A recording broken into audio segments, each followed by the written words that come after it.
تمام کلاسز کی ترجمۃ القرآن اور اسلامیات بکس کی ریڈنگ اور مشقی سوالات کے لیے ہمارے چینل کو سبسکرائب کریں۔ اعوذ باللہ السمیع العلیم من الشیطان الرجیم، بسم اللہ الرحمن الرحیم۔ السلام علیکم ورحمۃ اللہ وبرکاتہ۔ تو ڈیئر اسٹوڈنٹس، آج انشاءاللہ ہم پڑھیں گے اولاد کے حقوق العباد میں سب سے پہلے ہم نے پڑھے والدین کے حقوق، اس کے بعد آج پڑھیں گے انشاءاللہ اولاد کے حقوق۔ اسلامیات 11ویں کلاس بک کی دوسرے باب کی الحمدللہ ہم ریڈنگ کر رہے ہیں، ٹھیک ہے۔ ریڈنگ کے بعد انشاءاللہ اس کے مشقی سوالات بھی دیکھیں گے، تو آپ ویڈیو کو اینڈ تک دیکھیں، اچھی لگے تو لائک کر دیں، چینل کو سبسکرائب کر لیں۔ بسم اللہ الرحمن الرحیم۔ حضور خاتم النبیین صلی اللہ علیہ وسلم کی تشریف آوری سے پہلے اسلام کی تاریخ پر نظر ڈالو تو معلوم ہوگا کہ ایک زمانے میں انسان سنگ دلی اس درجے کو پہنچ گئی تھی کہ وہ اپنی اولاد کو قتل کر ڈالتا تھا۔ اسلام نے انسان کے دل میں سوئے ہوئے جذبات اور رحم و الفت کو جگایا تو دنیا سے قتل اولاد کی سنگلانا رسم، یعنی بہت سخت رسم جو ہے، مٹی اور اولاد کو اپنے والدین سے شفقت اور محبت کی نعمت ایک بار پھر مل گئی۔ قرآن حکیم میں معاشرے کی دیگر برائیوں کے ساتھ قتل اولاد سے بھی ان الفاظ میں منع کیا گیا ہے۔ وَلَا تَقْتُلُوا أَوْلَادَكُمْ خَشْيَةَ إِمْلَاقٍ نَحْنُ نَرْزُقُهُمْ وَإِيَّاكُمْ إِنَّ قَتْلَهُمْ كَانَ خِطْئًا كَبِيرًا، ٹھیک ہے۔ اور نہ تم اپنی اولادوں کو قتل کرنا بھوک کے ڈر سے، خشیہ ڈر، املاق بھوک سے، ٹھیک ہے۔ ہم تم کو رزق دیتے ہیں، ان کو بھی رزق دیتے ہیں، اور تم کو بھی، بے شک ان کا قتل کرنا بہت بڑا گناہ ہے۔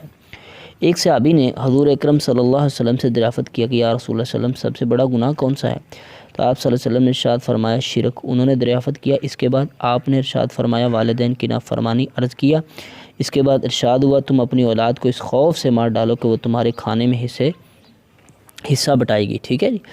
تو تعلیمات اسلامی کے تحت والدین پر اولاد کے متعدد حقوق عائد ہوتے ہیں، ٹھیک ہے، عائد ہیں۔ مثلاً زندگی کا حق، بنیادی ضروریات کی فراہمی یعنی کھانے پینے، رہائش اور علاج کا حق، حسب مقدور تعلیم و تربیت کا حق، ٹھیک ہے جی۔ اگر والدین یہ جملہ حقوق بحسن اور خوبی ادا کرتے رہیں تو نہ صرف یہ کہ انہیں اللہ تعالیٰ کی خوشنودی حاصل ہوتی ہے بلکہ ان کی اولاد ان کے بڑھاپے کا سہارا بنتی ہے۔ اس کے برعکس جو اولاد کے حقوق کی ادائیگی پر اپنے آرام و آسائش کو مقدم رکھتے ہیں، ان کی اولاد ان کی آخری عمر میں انہیں بے سہارا چھوڑ دیتی ہے۔ والدین کا فرض ہے جہاں وہ اپنی اولاد کو روزی کمانے کے قابل بنانے کی تدبیر کرتے ہیں وہاں ان میں فکر آخرت بھی پیدا کریں اور عمل صالح کی تربیت کریں۔ اللہ تعالیٰ نے والدین کی ذمہ داری کو بڑے بلیغ انداز میں ارشاد فرمایا، ٹھیک ہے، بیان فرمایا۔ یا ایھا الذین آمنوا، اے ایمان والو، قوا انفسکم، بچاؤ اپنے آپ کو، واہلیکم، اور اپنے گھر والوں کو، نارن، آگ سے، وقودھا الناس والحجارہ، جس کا ایندھن پتھر اور انسان ہے، ٹھیک ہے جی۔ بلا شبہ اگر والدین اللہ اور اس کے رسول صلی اللہ علیہ وسلم کے احکام کے مطابق اپنی اولاد کے حقوق بطریق احسن ادا کریں اور اسے نیکی کی راہ پر لگائیں تو نہ صرف یہ کہ وہ دنیا میں ان کی راحت کا سامان بنے گی بلکہ آخرت میں بھی ان کی بخشش کا ذریعہ بنے گی، ٹھیک ہے جی۔ آگے چلتے ہیں۔ اس کے بعد میاں بیوی کے باہمی حقوق، ٹھیک ہے، پہلے والدین کے پھر اولاد کے، اب میاں بیوی کے باہمی حقوق کا ذکر ہوگا، ٹھیک ہے، کیونکہ حقوق العباد ہم پڑھ رہے ہیں۔ معاشرے کی بنیادی اکائی گھر ہے اور گھر کے سکون اور خوشحالی کا انحصار میاں بیوی کے خوشگوار تعلقات پر ہے۔ اس کی عمدگی محض دو افراد کی نہیں بلکہ دو خاندان کی شادمانیوں کا سبب بنتی ہے، ٹھیک ہے جی۔ اگر ان کے تعلقات میں بگاڑ پیدا ہو جائے تو یہ صورتحال بہت سے رشتے کمزور کر دیتی ہے۔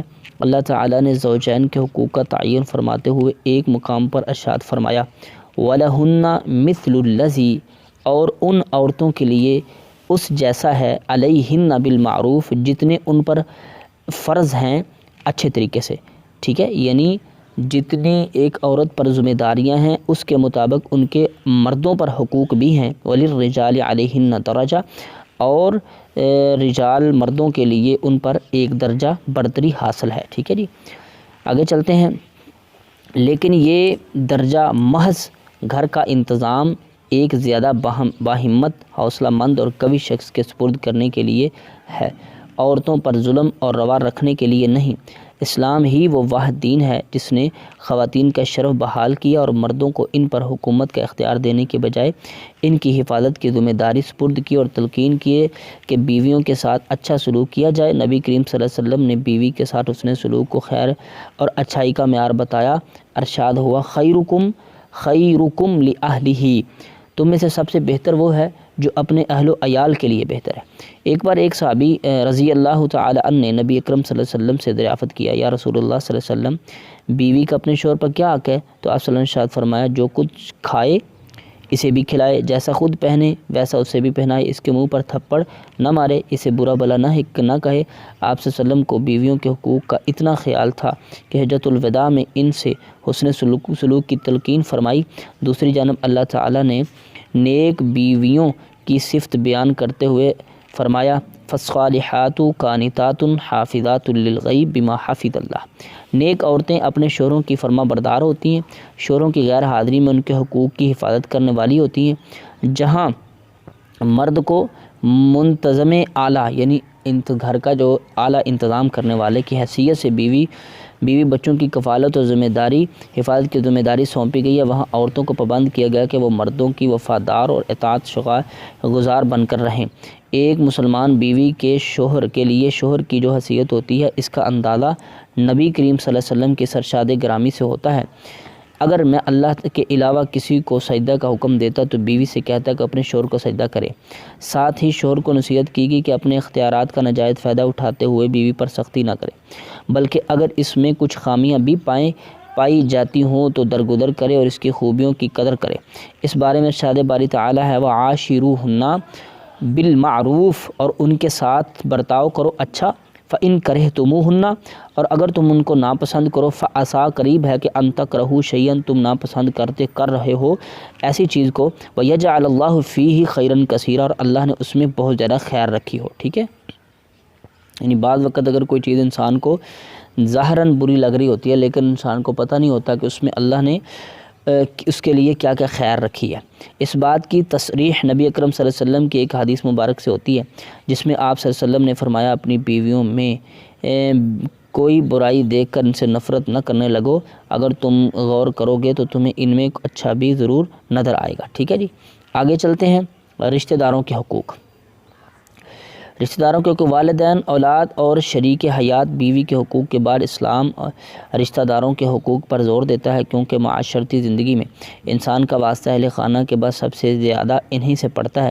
اگر خاندان کے افراد ایک دوسرے کے حقوق اچھے طریقے سے ادا کرتے رہیں تو پورے خاندان میں محبت و اپنائیت یعنی اپناپن کی فضا قائم ہوگی، اور اگر معاملہ اس کے برعکس ہو تو نفرت اور دوری پیدا ہو جائے گی، اور آئے دن کے جھگڑوں سے خاندان کا سکون برباد ہو کر رہ جائے گا۔